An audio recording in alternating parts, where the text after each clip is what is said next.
Magandang buhay sa lahat mga kagrip. Pwede ko sa inyo paano magtanim ng rimas. Kukuha lang po tayo ng pananim. Sabi ko kasi napaka-rare na puputulan natin ang dahon para hindi mag-evaporate. Mag-ready tayo ng plastic plastic bag na malaki. Tapos lalagyan natin lupa, ibaon natin ng halos mga kalahati. Konti lang yung sa ilalim. Tapos ilagay natin sa partially shaded para hindi po siya magalaw at masyadong hainitan. I-avoid yung direct sa sunlight kasi nga bagong tanim.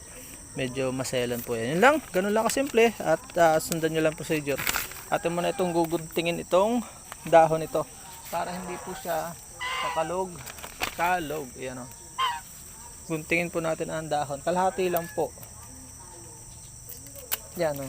Ito, half lang yung titira natin. Yan o. Half lang yung tira. Ito naman ibabad na oh.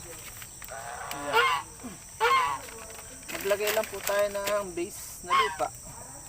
Sa base. Yan. Yan. Okay na yan. Napakamahal po nito. Pag minabili kayong mura nito, swerte nyo. Yan o. Lalagyan na natin. And then siksikin natin. Yung iba binababad pa sa fungicide, ako hindi na, natural lang. No chemical added. Kung kaya natin itong postehan para huwag umano.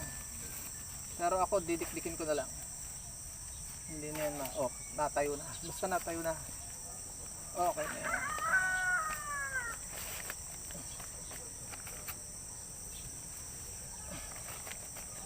Huwag sa masyadong initan ilalagay. Doon lang, basa pa naman ito, pwede hindi diligan, pero pwede ding diligan. For sure, diliganan natin.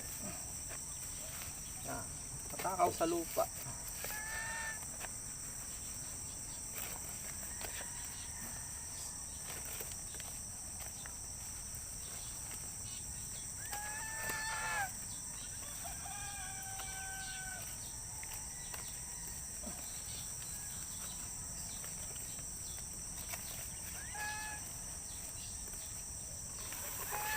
Yan, diligan natin. Oh. Diba? Tapos ilalagay natin sa hindi masyadong mainit, sakto lang. Yan. Diba? Ganyan lang simple. Salamat sa panonood mga kagri. God bless us all. Maraming salamat. Naway may natutunan kayo sa mixi nating vlog. Ang ganda natin sound po. Ganyan lang po magtanim ng rimas. Paalam and God bless. Marami pa tayong eksperimentuhin. Susubukan natin mag-graph. Sundan nyo lang mga video natin. Bye bye po. God bless po. Ayun, dyan po nagtatapos ang ating munting vlog. Maraming salamat po sa inyong pagsubaybay at panonood sa ating pong channel.